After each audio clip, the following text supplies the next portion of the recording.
Hi guys, welcome to our daily encounter.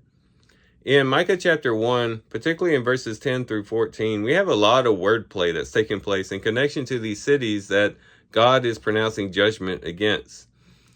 And he's using the names of these cities as a pun towards what he is going to actually do against them. And this has several uses. For one, it would bring memorability to these judgments that are placed against them, so that when these cities do face the judgment that God has placed on them, people would be able to easily recall the judgments previously proclaimed against them to mind, because it's connected to the name of the city. It would also bring a lot of irony that, these cities had named themselves after these names, perhaps to try to portray some type of prestige or power.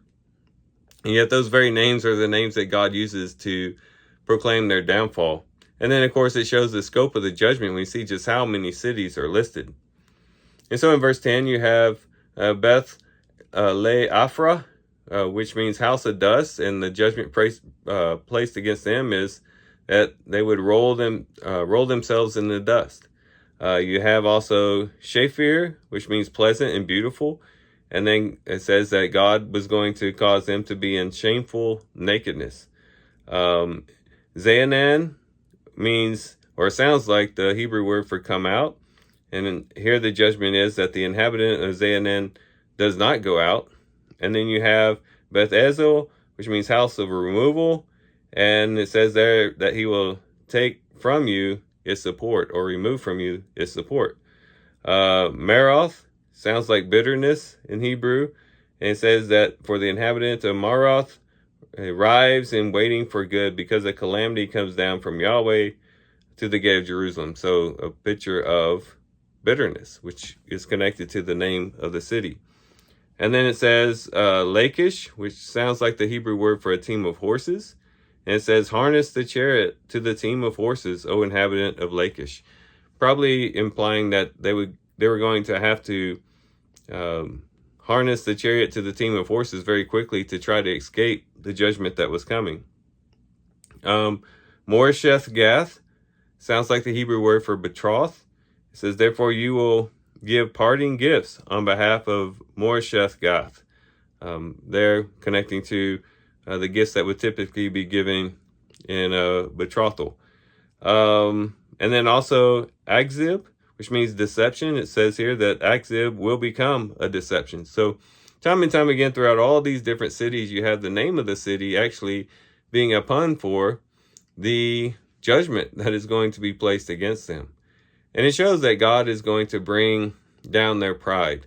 The things that they boasted in, the names that they boasted in, would actually be a symbol of the actual judgment that would be their downfall.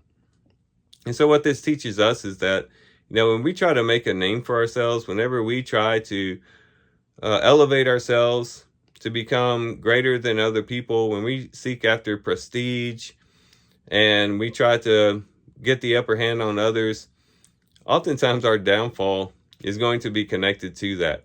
And the very things that perhaps we use to try to get a leg up on other people are the very things that will be our downfall.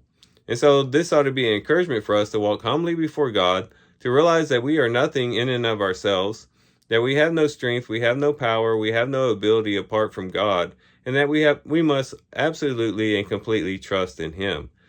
The scriptures time and time again says that God will elevate the humble, but He brings down the pride, or the prideful. And so let's use this as encouragement for ourselves to say, you know what, I don't want to be walking in pride like these cities were walking in pride, because that very pride might be my downfall. The scripture says that, let him who thinks he stand take heed lest he fall. And we don't want to be those who think that we have it all together, that we can somehow manage on our own, because we might find that in trying to do so, we actually fall flat on our faces.